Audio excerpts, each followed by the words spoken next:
Muy buenas tardes, señoras y señores de toda la República Dominicana. Sean ustedes bienvenidos a otra emisión de su programa Juntos.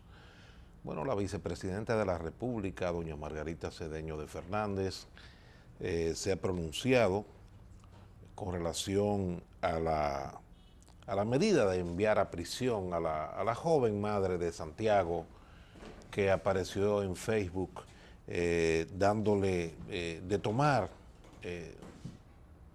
dándole cerveza a una pequeña niña. Y esas fotos fueron obviamente subidas a internet. Y esto generó una ola de indignación porque ciertamente se ve como una irresponsabilidad de una madre hacer algo como esto.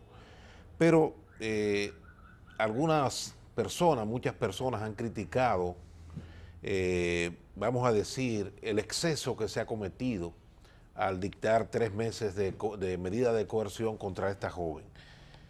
Muchas personas piensan que lo que debió hacerse con esta jovencita, que es apenas una niña, orientarla, probablemente, como ella ha dicho, ella lo que estaba era en un can y le acercó la cerveza a su niña para tomarle una foto por un can y la subió a las redes sociales sin pensar que eso podía considerarse un delito. Se ha pronunciado en ese sentido doña Margarita Cedeño de Fernández, quien dijo que ella no es una criminal ni representa un peligro de fuga, por lo que no considera correcto que se le separe de su hija por 3 meses. Dijo que aunque reconoce el error que cometió, lo que necesita es ayuda y acompañamiento, por lo que el Consejo Nacional de la Niñez CONANI debe jugar su rol. Muy mal hecho por esa joven, dice doña Margarita, muy mal hecho por las redes que lo mediatizaron, muy mal hecho por los políticos que lo politicemos.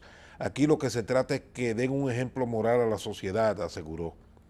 Entiende doña Margarita que lo que se dio fue un fallo de grada.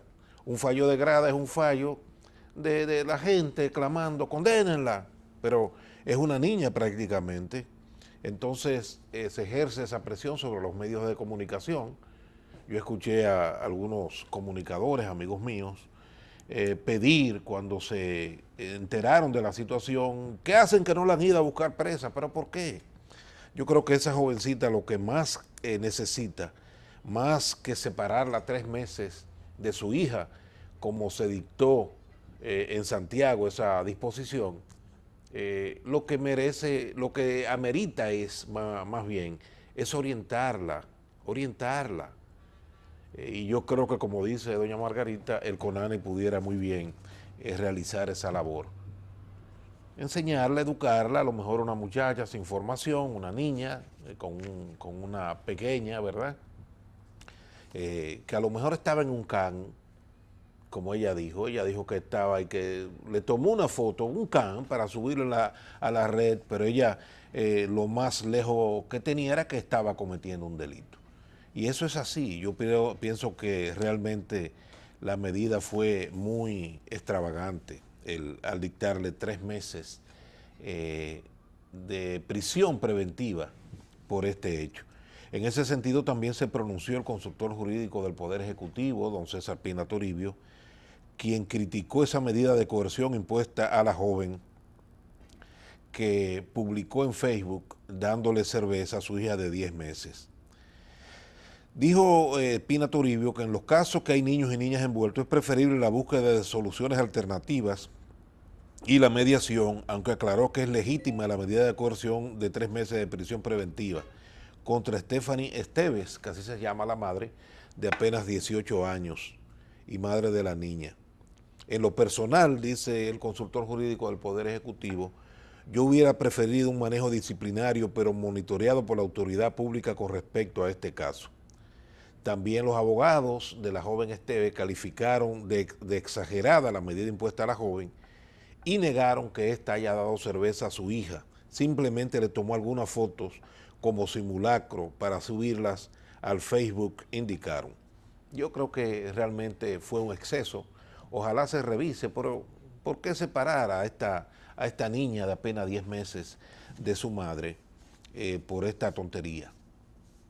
Claro, hay que enviar el mensaje a la sociedad, enviarle el mensaje, que es un problema de educación, obviamente.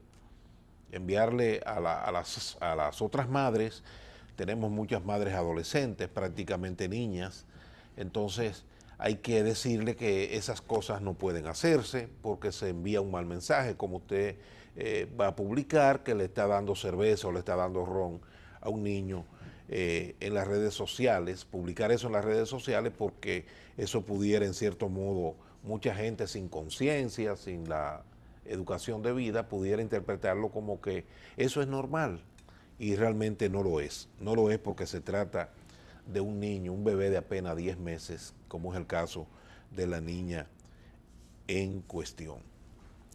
Miren, y vuelven los asaltos a los viajeros que llegan al país por la autopista de las Américas. Una señora que al llegar a su vivienda ubicada en el sector INVI de Los Minas, la señora Dulce Restituyo, fue despojada de todas sus pertenencias por 3 individuos que le apuntaron con un arma de fuego. Esta señora, la señora Restituyo, que tiene más de 20 años residiendo en España, fue recogida en el aeropuerto por su hermano a la medianoche del martes pasado para trasladarse a la casa de su hermana. Cuenta que se trataron de percatarse de que ningún vehículo la estuviera siguiendo, ningún motor, pero al llegar a la vivienda y desmontar las maletas y los bultos con ropa y obsequios para sus familiares, la realidad cambió, y cambió de manera brusca, ¿no?, y agresiva. Estas pertenencias, sus maletas, le fueron sustraídas de más de 4.000 euros, joyas y la cartera que en el interior guardaba todos sus documentos de identidad, que le fueron sustraídos por estos individuos que la encañonaron, a su hermano, a una hermana que salió a darle la bienvenida y a ella. La dama se quejó de que al llamar a la unidad de atención de emergencia 911, tardaron alrededor de 40 minutos para que apareciera una patrulla policial que, según ella indica, se queja, no le brindó las debidas atenciones. Este es un problema muy serio. Se había dicho que había disminuido, que prácticamente había desaparecido. Ustedes recuerdan que hubo una época que habían unos individuos que patrullaban en las Américas, entonces tenían un contacto en el aeropuerto cuando llegaba un viajero que se montaba con varias maletas. Parece que alguien del aeropuerto se comunicaba con estos individuos para decirle, mira, va una persona, una señora, en un carro de tal tipo, y entonces ellos la esperaban y empezaban a seguirla, y muchas veces la detenían el carro, le cruzaban otro vehículo y la detenían en plena autopista de las Américas, y allí perpetraban la acción de sustraerle sus pertenencias. Otras veces, como ocurrió en el caso de la señora Restituyo, los delincuentes la siguen el vehículo, ¿verdad? Entonces, cuando están desmontando las maletas ya en su casa, entonces se produce el asalto, un asalto a mano armada, y despojan a estas personas de todas sus pertenencias. Imagínese usted lo doloroso que es, sobre todo cuando usted es un dominicano que ha vivido más de 20 años en el exterior, que viene a su país a visitar a sus familiares, que lleguen estos delincuentes y le hagan pasar por un trauma tan difícil como ese. Un encañonamiento y un despojo de todas sus pertenencias, incluyendo su documentación. Algo sumamente grave. Las autoridades que habían dicho que habían mermado este tipo de hecho a los pasajeros que llegaban al país a través del Aeropuerto Internacional de las Américas, fundamentalmente, deben prestar más atención. Yo creo que deben, realmente parece que en horas de la noche no hay suficientes patrullas en las Américas, pero deben brindarle atención. Yo pienso que deben haber vehículos moviéndose, movilizándose en el trayecto del aeropuerto a la ciudad de Santo Domingo, de manera que se le brinde protección a esos pasajeros. Naturalmente, el caso es más grave porque la policía no va a acompañarlo a usted hasta su casa, ese viajero que llega a casa de un pariente, de un familiar. Y entonces estos delincuentes que han seguido probablemente este vehículo aprovechan y producen el asalto. También puede darse, ellos dicen que no vieron ningún vehículo que le estuviera siguiendo, puede ser que que el seguimiento fuera discreto, a mucha distancia, pero puede darse el caso también de que fuera una casualidad que estos delincuentes estuvieran pasando en ese momento por esa vivienda y al ver que se estaban desmontando estas maletas, pues produjeran el asalto. Lo cierto es que tenemos que tomar medidas para evitar este tipo de situación tan desagradable, porque es muy desagradable, repito, que usted llegue a su país y que se produzca un hecho de esta naturaleza. Es realmente traumático y eso hay que evitarlo al precio que sea. Y son las autoridades, obviamente las autoridades policiales, son las que tienen que brindar esa protección que requieren los ciudadanos. Yo creo que la delincuencia ha bajado, en cierto modo hay que decirlo, se nota un ambiente menos cargado, hay menos asaltos ahora a nivel de la calle, pero todavía hay muchos problemas que tenemos que corregir, que tenemos que eliminar. No es posible que esta sea una nación que ni siquiera cuando usted llega al aeropuerto o que usted viene a visitar a sus familiares pueda tener la tranquilidad. Oiga, eso es muy duro, eso es muy difícil, muy traumático, muy doloroso. Usted llegar a su país, a lo mejor luego de varios años sin venir y encontrarse con una situación como esta. Por eso muchos dominicanos, hay que decirlo, yo conozco muchos dominicanos que han ido a vivir a España, que se han ido a Estados Unidos, a otros países, y cuando tú le preguntas y tú no piensas volver, me dicen, no, yo no vuelvo a mi país jamás por la inseguridad, porque en esos países yo salgo a la calle a las 2 de la mañana, a la 1 de la mañana y camino con tranquilidad y nadie me asalta, nadie me crea un problema, no tengo temor.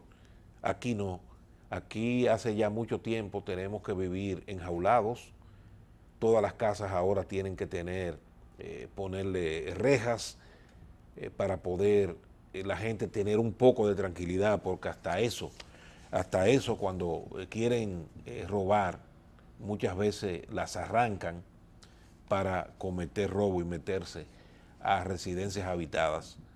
Yo conversaba con una persona amiga en estos días que me decía que él vivía en una casa alquilada y se le metieron 3 veces. Él tuvo que mudarse de ahí porque se le metieron 3 veces en la casa. Desde que salía y dejaba la casa sola, la casa totalmente rejada, la gente, los delincuentes se metían. Entonces es una situación realmente muy, muy desagradable. Hay una noticia que yo quiero comentar. La Unión Nacional de Transportistas y Afines, una Trafin, anunció que a partir de mañana aplicará rebajas a los precios de los pasajes urbanos, interurbanos y suburbanos de entre 10, 15 y 20 pesos. Probablemente no sea mucho, pero algo es algo.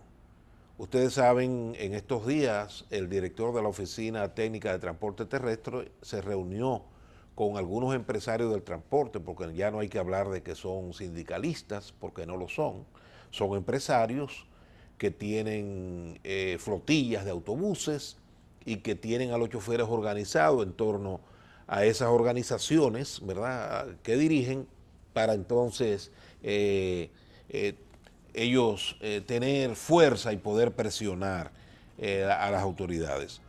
En ese momento se pidió que hicieran el mayor esfuerzo para tratar de rebajar el precio de los pasajes. El director de la OTT había anunciado que se iba a producir una rebaja, pero estos señores que tienen dominio del transporte urbano e interurbano, porque son los propietarios de los autobuses, pues se la pusieron en China y le dijeron que no. Pues ahora parece que hay una actitud, y pienso yo que va a forzar el hecho de que UNATRAFIN haya tomado esta decisión, que es importante, que no vamos a decir una cosa del otro mundo, pero si usted tiene que pagar, qué sé yo, 100 pesos para trasladarse de Santo Domingo a San Cristóbal y le rebajan 20, bueno, pues ya son 80, con eso le da para comprarse una botellita de agua o tomarse un refresco. Algo es algo, ¿verdad? Y si tiene que viajar todos los días, obviamente el ahorro es muy, muy importante. El presidente de la entidad de UNATRAFIN, Arsenio Quevedo, indicó que los costos operacionales no han experimentado rebajas a pesar de la reducción en el precio de los combustibles, pero reconoció que es justo transferirle a la población el alivio que han tenido con las reducciones de los precios de los carburantes. Yo creo que sí, es una actitud de responsabilidad y hay que felicitar a Natrafin porque toma la iniciativa de producir una rebaja, aunque no es significativa, pero una rebaja al fin en el precio de los pasajes. Obviamente fundamentado en la reducción que ha ocurrido con el precio de los combustibles en las últimas semanas. Señores, vamos a la pausa. Ustedes, por favor, no se muevan, que retornamos en breve.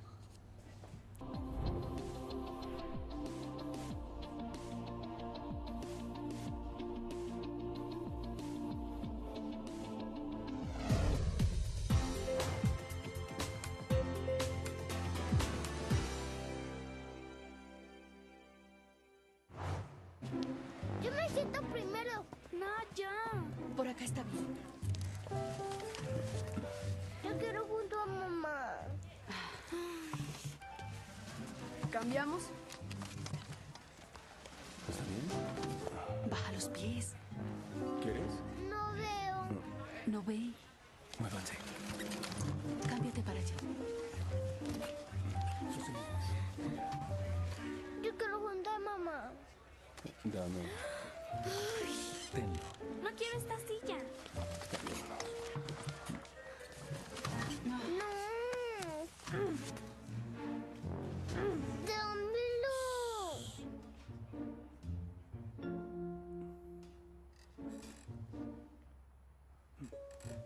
El matrimonio. Nunca están muy distantes si aún se toman de la mano. Un mensaje de la Iglesia de Jesucristo de los Santos de los Últimos Días.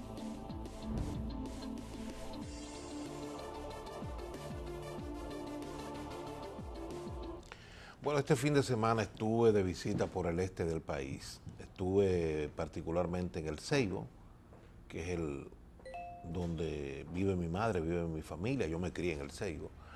Y realmente hay que decir que hay una queja creciente de los ganaderos, básicamente, y de los campesinos, porque ocurre que los caminos vecinales están hechos un desastre. Bueno, la semana pasada, hace 8 o 10 días, hicieron una protesta en Las Cuchillas, que es una de las zonas, de los parajes, de la zona rural del pueblo, del Ceibo, del municipio, quejándose del mal estado de los caminos vecinales. Aquello es un desastre. Usted ir al Cuey, por ejemplo, ir a Magarín o ir a Las Cuchillas, esos caminos están completamente abandonados. Yo creo que el gobierno, el Ministerio de Obras Públicas tiene que hacer un esfuerzo, porque yo no había visto, yo personalmente que viví mucho en el campo y en esa zona, no había visto una condición tan precaria como están esos caminos vecinales. Por ejemplo, la del Cuey es un camino carretero, un camino asfaltado, pero mira, aquello es un martirio, un pandemonio viajar por esa carretera.